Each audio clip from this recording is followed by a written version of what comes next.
less feedback. Okay, are we all ready?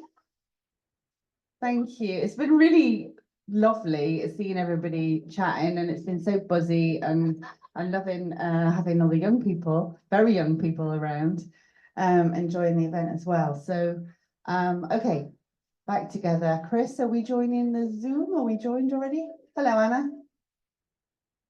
Hello. And is Alona there Hello. with you online? Alona is with me. Okay, so slightly unusual because Alona is also a project lead. So I think really it's more a matter of us finding out if anybody in the room has got any questions for our project leads, or anything that they've not been able to maybe ask somebody as they've been walking around. So this is just the chance for the kind of hybrid section. People think about any questions. Has Alona got any questions, Anna, or any sort of thoughts she wants to share with the group about being a project lead herself? I can, yeah, shall I speak? Hello, Alona. Hi. Hi. Hi, I just, yeah, our co-director Monica is there. She can answer questions in person. But I love, one of my favorite projects is Ichiku Pond project. So I'd like to hear how are they doing with making the pond live again, and was it an easy process to get all the permits in place, for example? Are there all the permits in place, and are they ready to start? Well, I think it's all great questions, and I think Ichiku Pond and related projects are all very popular, particularly in the Beckton area, and we're lucky to have Brian with us. He's going to answer your questions, hopefully, Alona.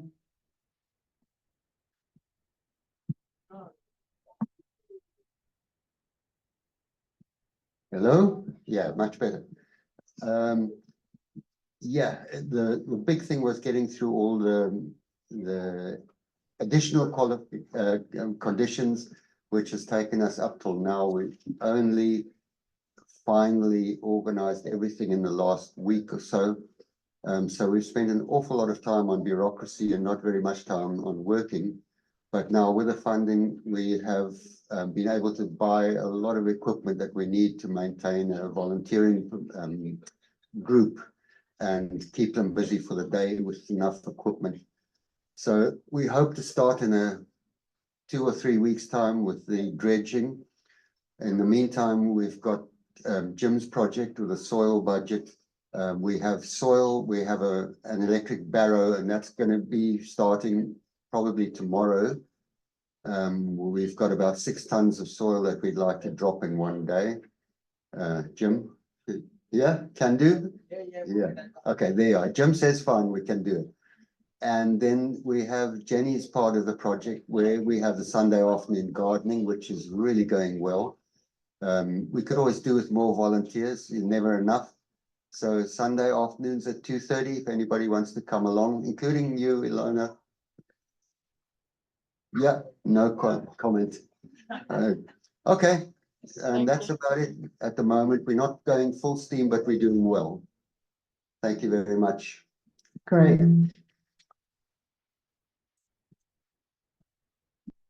Thanks, Brian. Okay, I'm just looking around the room. Has anybody got any questions they would like to sort of ask our project lead now?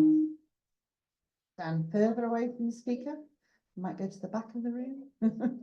So, anybody got any questions they want to ask our project leads? I know you've probably already done this, kind of walking around talking to everybody. So, actually, I'm going to ask a question if that's okay. So, and Beckton Community Projects over there, yes, I'm looking at you. I'm just wondering, because you've obviously been through our old community assembly funding. What's the difference this time? Do you want to sort of tell people, having been previous recipients of funding, have a think about the People Powered Places cycle and any differences or any improvements you want to talk to us about? I know I've got you thinking now. Thank you for that, Lisa. I think, in all honesty, I think all three cycles have been delivered really well. I think the main thing is, since the pandemic, the first two cycles, the in-person engagement wasn't as high.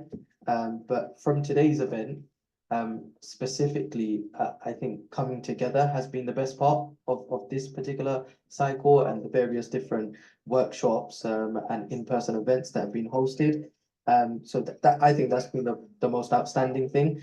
And then additionally, this year we've had, I don't know if this is the unofficial term, but like a monitoring lead assigned to our project, who's Guy. I don't know if Guy's here, Guy's in the back. Yeah. And that's been really helpful for us, because often we've had to fill up paperwork to explain what we've done, but having a face within the kind of cycle that we can talk to, engage with, liaise, and describe all the good work that we're doing makes a big difference. And Guys come and attended our calligraphy class and actually took part, which has been great. So I think overall, just the better kind of getting together, seeing people face to face, having more people to talk to in the process has kind of made this particular cycle of all 3 years feel a lot more closer to home.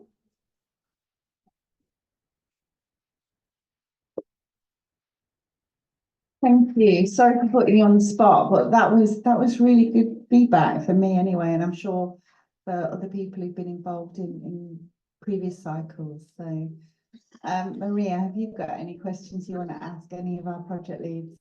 Yes. Yeah. I would like to ask a question to Emmanuel, Youth FC Female Development Team. How is it to be so young and, so talented and work with young people as well? It must be challenging. So can you talk a bit about that?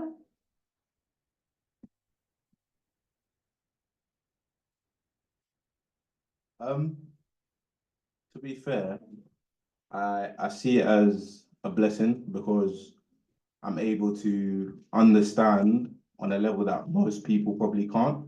So obviously being my age and working with people my age, I can connect with them on a different level. And I think that helps quite a lot. Sorry, can you remind everyone how old you are, Emmanuel? I'm 19. Well done.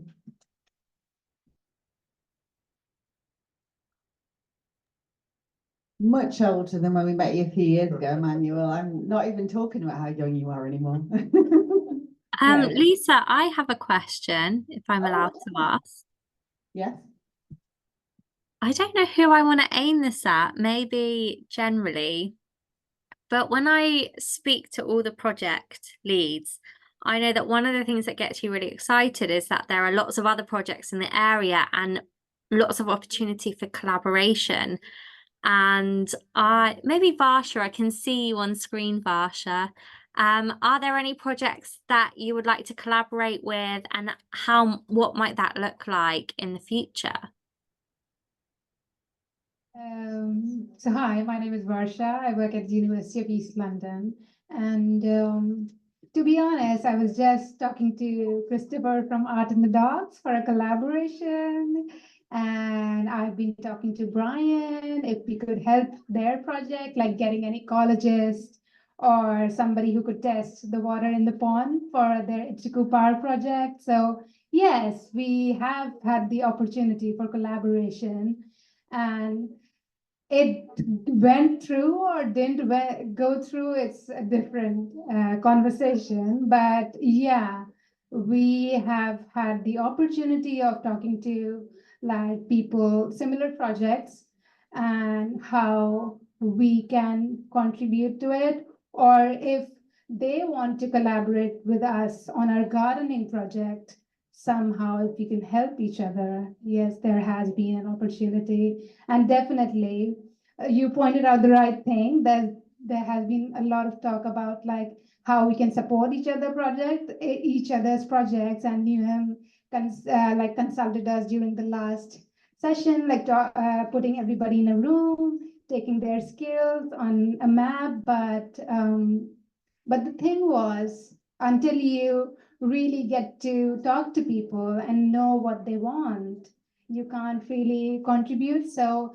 these sessions are really helpful to like come together in a room and talk about it rather than like having it on a paper. So I would like have really expect NUM to organize more sessions like this, maybe once in 2 months, to update the progress of our projects, and then also try to like see what the opportunities are for collaboration. So that's my opinion and review. Thank you. Thank you. Thank you, Varsha. And I think we do have some more things like that in the pipeline, don't we, Anna and Chris? So that's great. I've just got one more quick question.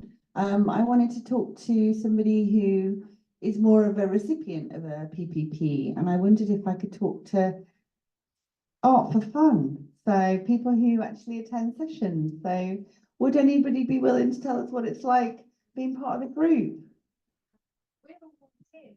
You're all volunteers? Ah, go on then. Tell us what it's like to be a volunteer at Art for Fun.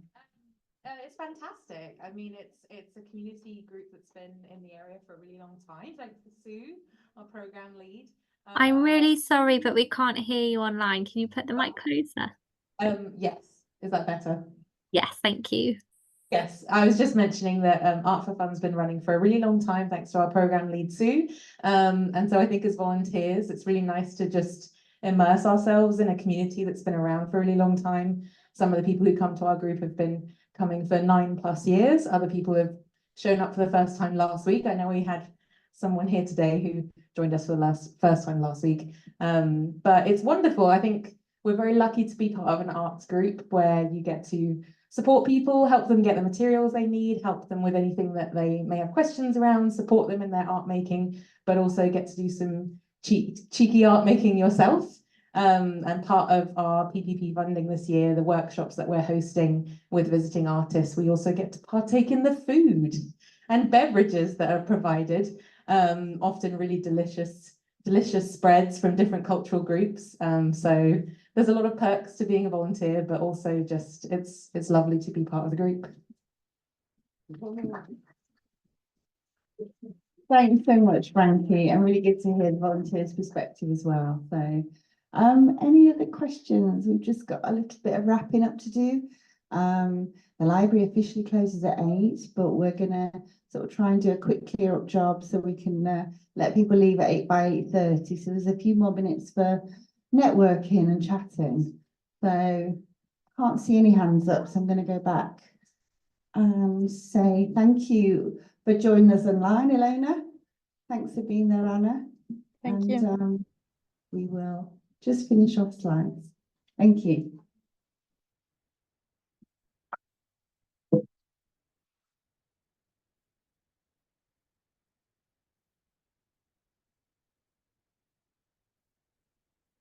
And are you going to share the slides?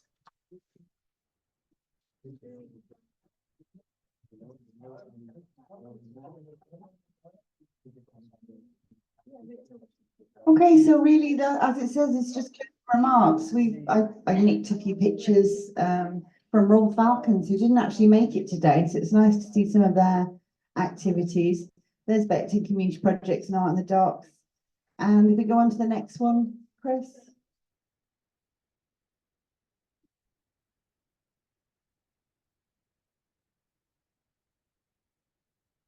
Anna?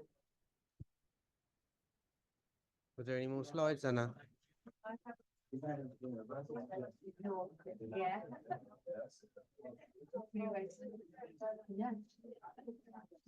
Sorry, my Zoom is playing up.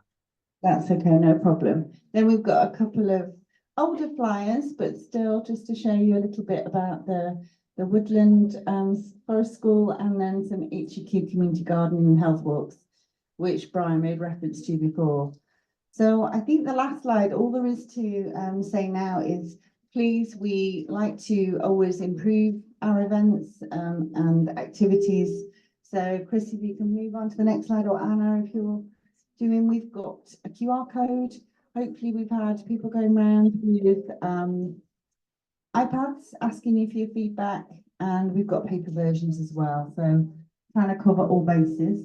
So please, before you leave, everybody's feedback really important to us. Get your feedback recorded. And apart from that, thank you for coming. Thank you for making it such an enjoyable session. I do like seeing the library like this as well as seeing it like a library. So it's been a lot of fun. So thank you very much for coming and see you next time.